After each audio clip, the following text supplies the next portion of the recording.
اليوم عشانه في مطعم أربيل العراقي في مسقط منطقة الخوير قريب على فندق روزانا.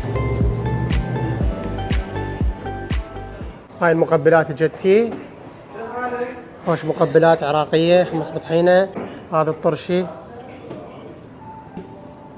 حمص بطحينة بسم الله أصلي. وهنا عندنا السلطة الروسية، هنا جايبين لنا شوربة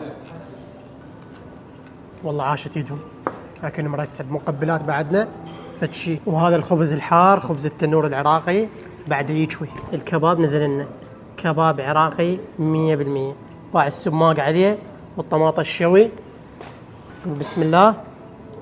شوفوا أنا منها أعرف الكباب من يكون هيك ذايب، شوفوا شلون ذايب. بسم الله الرحمن الرحيم نجرب. عليه طعم يبج، راح يفوتكم إذا تجون مسقط وما تاكلون